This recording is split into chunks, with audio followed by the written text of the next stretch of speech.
How you doing, folks? It's Nick here again, and today I'm going to show you how to replace the gear knob in your car. Again, I'm in my 2005 Daihatsu Copen.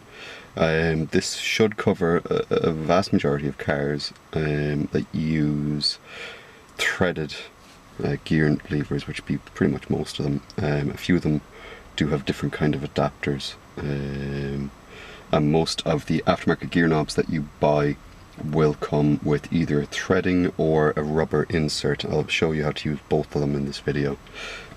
So this is the stock gear knob. As you can see, it's a bit worn out. I don't think it particularly looks very well, so this is what's going to be replaced. I have two different options. I have this guy, which is a very nice black metallic threaded gear knob, and I also have this guy, which is a leather Momo gear knob with black and silver and then some red stitching, which I think will look quite well in the red interior in this car. Both of these were bought from Deal Extreme. I will put the links into the doobly-doo as usual, and let's just get started. So to remove your gear knob, pretty much like everything in life, you twist it until it pops off in your hand. So twist, twist, twist, twist, twist, and now she pops.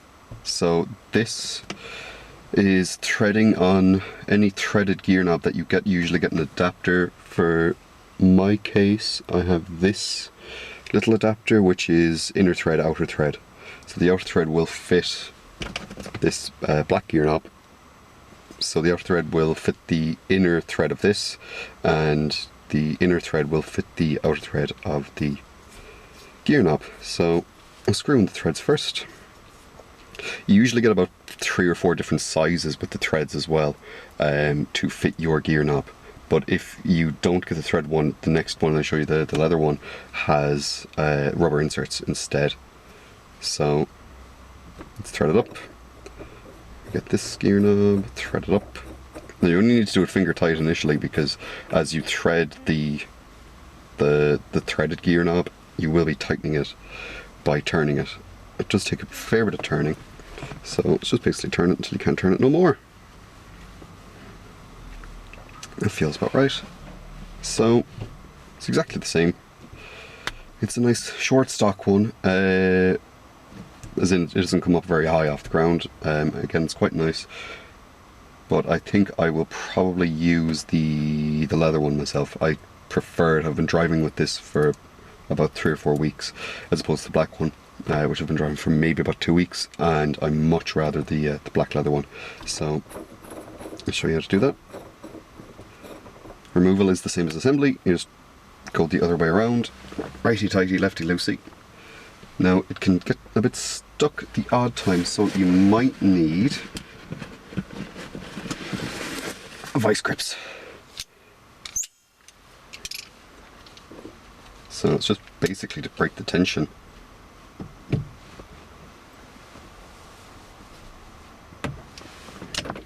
And to loosen it up a bit. It's still too tight.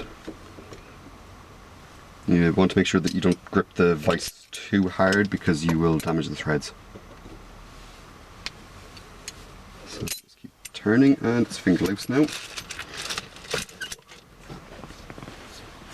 Now obviously if you're not going to be taking the gear knob off, you don't need the vice grips, but I won't bother with that.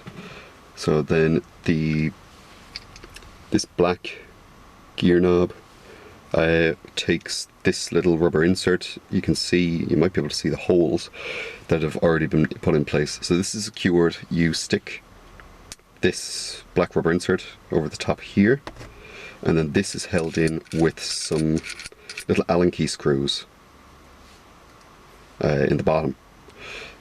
Now you just kind of need to be careful that you stick it all the way down as far as you can go, and you tighten this up as much as possible, because these little black screws are the only thing that's holding the gear knob on. You're going to have to tighten them in very tight. Well, yeah, fairly tight. And the downside with this setup is this little collar obstructs using the you have to basically kind of take the collar off to be able to use it properly, which is a bit annoying because I would have expected them to have had holes through the Momo collar itself, which would have been nicer. So I'm going to have to pull this out a bit more. There we go. And then put your collar down.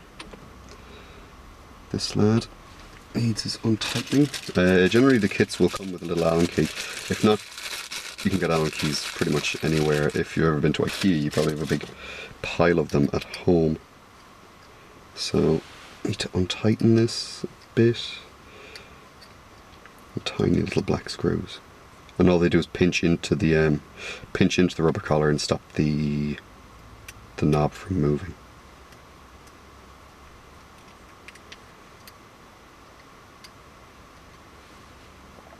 Feels about right. I'll try to line it up with the holes that I've had before, so I can feel it go into the hole. Is that about right? We'll tighten one up and see. I need to move this a bit more. There we go.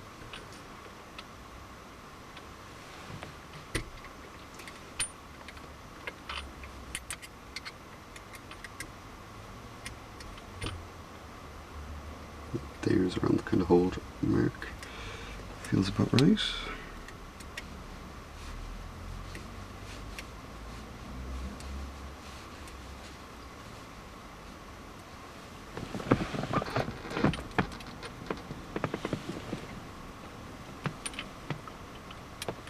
Oh, wrong way.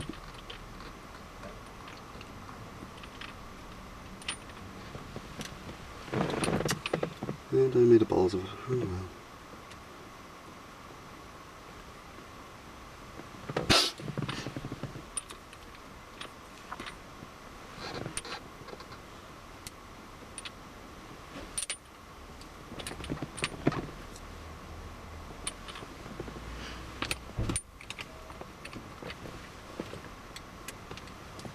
So you basically want to tighten these up until the little rubber gasket doesn't move anymore. This one's slipping. Why is it slipping? Well, it's not fairly tight now. Tighten this one a bit more. It will fit in.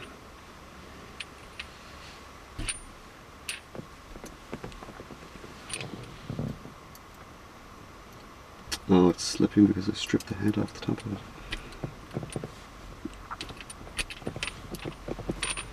There, so that's on fairly tight. Put up your collar. Now, there's a bit of an unsightly gap between the between this leather part. I can't remember the name of it currently. Gaiter, I think. Fit in.